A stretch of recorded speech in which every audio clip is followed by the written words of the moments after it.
Hey, welcome back to another video, and today we've got 8 ways to reprogram your mind. 8 ways to see life through a different lens. 8 ways to basically get the haters off you. There's a lot of people, if you notice, you try to change your life, you try to change yourself, and you could call it the universe, you could call it the people around you, your environment. Whenever you try to change something about yourself, whenever you try to change something about your life, you're gonna get some resistance. You're gonna get some people trying to play some defense on you. They want you to go back and do what you used to do. And one thing that I've noticed is really good for me is these things right behind me. I woke up from my nap, my daily nap, and I just had a little brainstorm, filled this board up, and I was like, look, I got to share this with the people. This is something that the people need to hear. This is something that when people come up to you with all these negative thoughts, all these broke thoughts, when you get a negative thought, you got to replace it with a positive thought immediately. When you get a broke thought, you got to replace it with a wealthy thought immediately. So these are 8 thoughts that I see that I used to have, or that some people around me have, that they need to be replaced by a different thought. Not necessarily these thoughts, and not everybody who's wealthy necessarily thinks like this. But I just wanted to share this with you guys because I think it was going to be extremely valuable. But let's just get into number 1. So number 1, YOLO mind. What would you do if you died tomorrow? I've been asked that so many times. Casey, you're working so hard. What would you do if you died tomorrow? Would you be satisfied with your life, the life that you're living? Absolutely yes, I would be satisfied with the life that I'm living. Absolutely yes, I would be satisfied with the fact that I spent the last years of my life walking in my purpose, trying to get my family to the point where we can live a better life. YOLO mind. We're talking about what would happen if you die tomorrow. The best thing that I found is to actually have an answer for what I would do if I died tomorrow. So what would I do if I died tomorrow? First of all, I would be dead. I would shift into non-existence. Secondly, I would have a life insurance policy that would pay out to my brother. My brother, since he's named as the beneficiary on that, he would get $400,000. He would also get my entire net worth, and he would get my house. What I would tell him to do is take that $400,000, pay my house off. There you go. Now you have no living expense. I would tell him to take the rest of the money and my assets, and I would tell him to just park those into something that produces you some income. So my brother would be pulling in about $300 to $400 a month for doing nothing, no living expenses. He'd be able to pay off his student loans, and he would be sitting pretty. So I was editing this just now, and I just realized that I totally forgot to make my point, which was that if you are to die with private student loans, most private student loans are not bankruptable. They will come for your cosigner. They will come for someone. They will come for your spouse. They will try to get somebody to pay for this. They will charge it against your estate if you have one. So if you die with private student loans, they will come for you. So anyways, back to our regular scheduled programming. Number 2, the media and the masses want you to see this whole world, this whole COVID-19 universe that we've got going on as one race outperforming another race. What I see, and what a lot of other wealthy people I'm sure would corroborate, is that what I see is a bunch of individuals not living up to their full potential. See how we take that negative image and we turn it into a positive image? What I see is much different. It's a bunch of people not living up to their full potential. And I will include myself in that because that's an inspiring message. That means that I can grow. That means that I can get better. And that's what I see when I see the world. I don't see us as these statistics, these monoliths of thought, these monoliths of people. Race is an illusion. Race is an illusion. I'll say it again. Race is an illusion. So if we accept that race is an illusion, if we accept that we're eventually moving past that, we can see the world for what it is.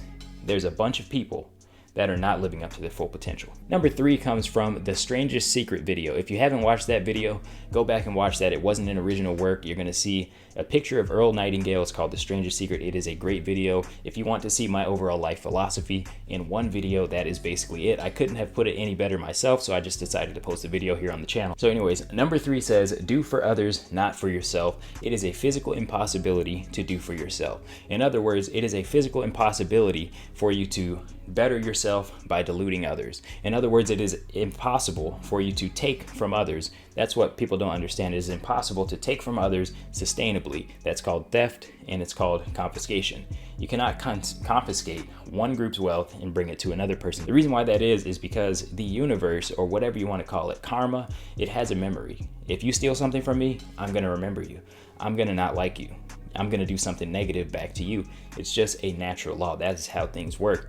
Every action has an equal and opposite reaction. So if you're just stealing from people, if you're stealing from the community, if you're gypping people, if you are not doing honest work, if you're not honestly helping people, you will eventually come to justice.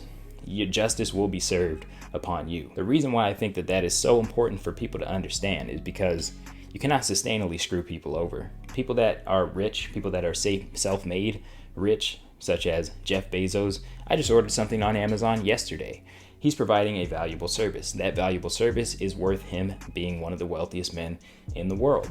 And that's why he's rich. It's not because he screwed his employees. They're some of the highest paid employees in Seattle. It's not because he did something evil. He's helping millions, if not billions of people every single day.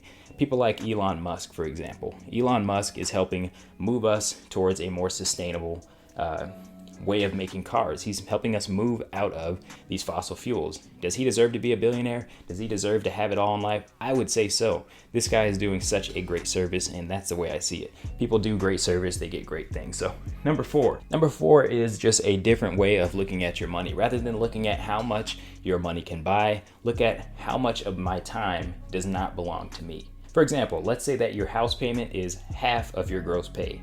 That means that when you're at your job or you're at wherever you go to make money, that means that half of that time is spent paying your mortgage company. If you are getting taxed at 20%, that means that 20% of your time is spent working for the government. If you spend 10% of your money on alcohol and trips, that means 10% of your time is spent working for those people that sell trips and alcohol. That's what that means.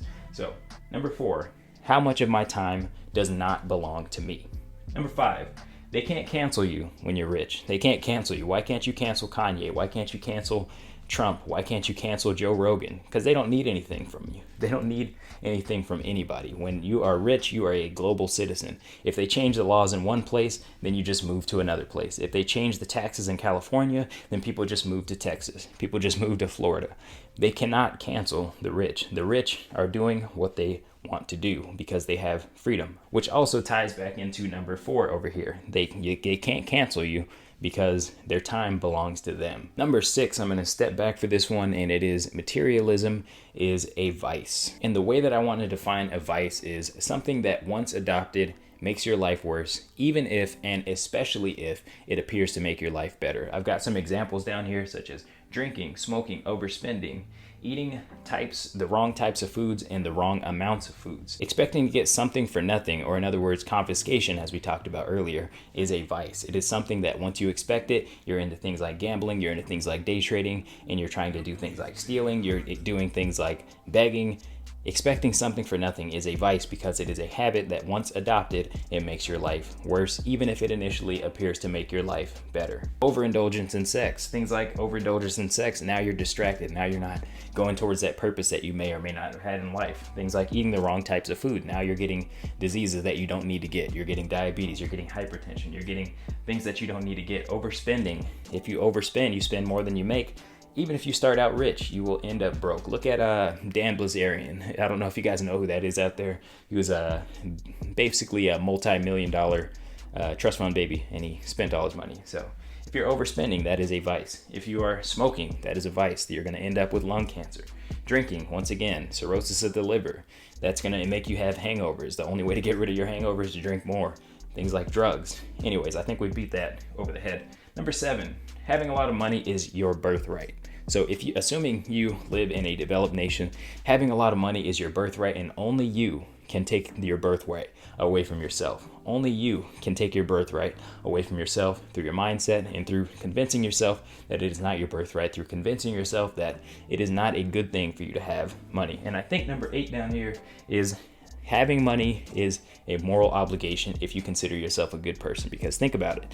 If you are a good person and money is power, then good people ought to have the power. So essentially what I'm saying is, if we decide that we're going to allow the bad people to have the money, we're essentially saying we're going to allow the bad people to have the power in this world. So if you consider yourself a good person, then having no money would not be the best thing for you to do, because then you don't have any power in the world. So anyways, just in closing, I want to say thank you guys for always sticking through these videos. So in sum, basically what I wanted to go over is, a lot of times people are going to say things that just don't quite agree with you. And you know deep in your heart that this is not right. What they're saying is not right. You have to replace that immediately with a positive thought. So I'm just trying to send you guys some positive thoughts.